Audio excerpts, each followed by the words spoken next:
ಜನ ಬಂದು ನನ್ನ ಹತ್ರ ಹೇಳ್ತಾರೆ, ಸ್ವಾಮೀಜಿ ನಾನು ತ್ಯಾಗ ಮಾಡಬೇಕಂತಿದ್ದೇನೆ, ನಾನು ಭಗವಂತನಲ್ಲಿ ಶರಣಾಗಬೇಕಂತಿದ್ದೇನೆ ಅಂತ ಹೇಳ್ತಾರೆ. ಆದರೆ ಇವ್ರ ಹತ್ರ ತ್ಯಾಗ ಮಾಡಲಿಕ್ಕೆ ಏನಿದೆ? ಇವ್ರ ಹತ್ರ ಭಗವಂತನಲ್ಲಿ ಶರಣಾಗಲಿಕ್ಕೆ ಏನಿದೆ? ಇವ್ರ ಹತ್ರ ಬಲಿಷ್ಠವಾದ ಶರೀರ ಇದೆಯಾ? ಇಲ್ಲ. ಇವ್ರ ಹತ್ರ ಏನು ಟ್ರೇಡ್ ಮೈಂಡ್, ತರಬೇತಿಯನ್ನು ಪಡೆದಂತಹ ಆರೋಗ್ಯಕರವಾದ ಮನಸ್ಸು ಇದೆಯಾ? ಇಲ್ಲ. ಇವರಲ್ಲಿ ಪ್ರತಿಭೆ ಇದೆಯಾ? ಪ್ರತಿಭೆ ಇಲ್ಲ. ಇವರ ಹತ್ರ ಸಾಮರ್ಥ್ಯ ಇದೆಯಾ?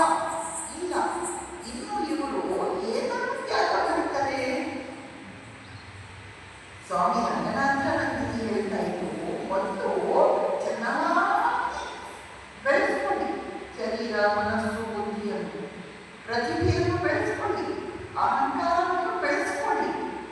ಆಮೇಲೆ ಆ